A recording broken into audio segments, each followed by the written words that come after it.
All jobs have their challenges, and this certainly had a few. The singing was a challenge, but once I started singing, I kind of rather enjoyed it. The spandex was a bit of a challenge, and the boots were. But I had the time of my life making this movie. I really did, in this fine company of actors.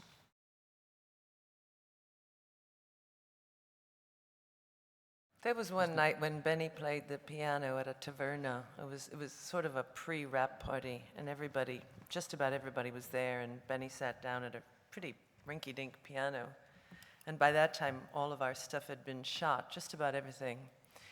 And we all just grabbed microphones. Remember that? And some of us had already forgotten some of the words, but it was just one of those great, great nights it was spontaneous and ragged and fabulous, and it's a wonderful memory. It was. I mean, it was, this wasn't karaoke. It was actually Benny. I know. He was very forgiving. The singing sounded like karaoke. It might have sounded like karaoke.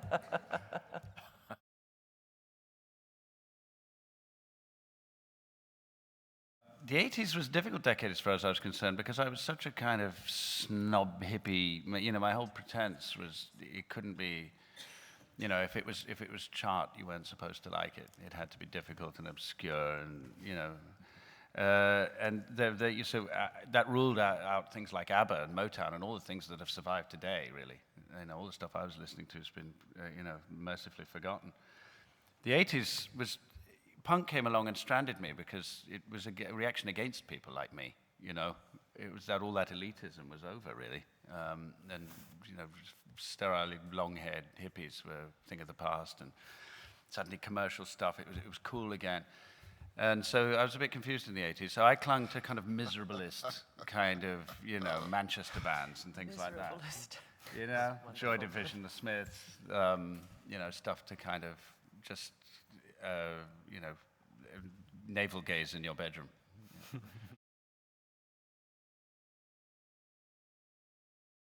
Dominic, do you want to go down there? Did we wear underpants? Did we? I don't know.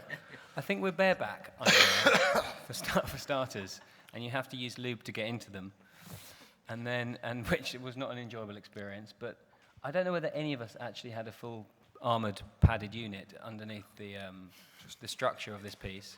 Very large belt buckles. Do you remember? So yeah. Sure, I have a memory of someone asking for extra. There's a lot of convenient fruit in the basket in the dressing room. A couple of pomegranates, a few Mediterranean sort of tropical fruit. But the trouble is that the outfit kind of levels everything out no matter what you do. I think really you're going to get bulges that you didn't want. And not really the bulges you did want, and so it's you don one of those outfits at your peril. I think if you're past a certain age.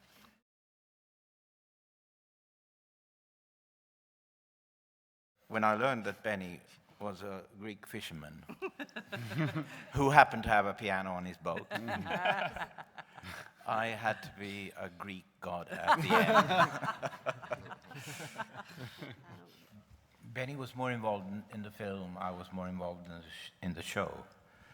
But it's been a joy taking part of such an adventure as this is, and it's the first time in my life.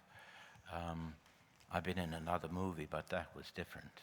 I was only being myself then. But no, this has been great, and to work with these people who, most of them don't think they can sing, but they can, I assure you.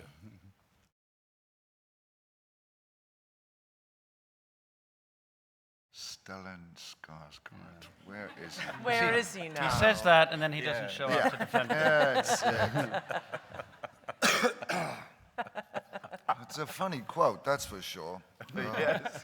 And you got to have broad shoulders to step into spandex and high-heeled boots and be pushed around, as people say, but beautiful women. I don't know. I didn't see us as bimbos, but I saw you as a bimbo a little. you did? Well, I had bimbo moments, maybe. There were bimbo moments. But I think, you know, it was this thing, the whole Mamma Mia experience, I think, for a guy, because it's so female-driven, because it was conceived of and written by and directed by women, and apart from Benny and Björn, really the whole thing has been created by women all the way down to the protagonists. For a guy, it can feel a little bit like staggering accidentally into the hen night, you know, and just with all this stuff going on, just as our three characters do in the film. And I think it's fascinating for a guy to sort of play roles seen through the eyes of the woman, you know, see how we're perceived. So, I mean, it's not actually unusual for me. I've been doing that for quite a while now.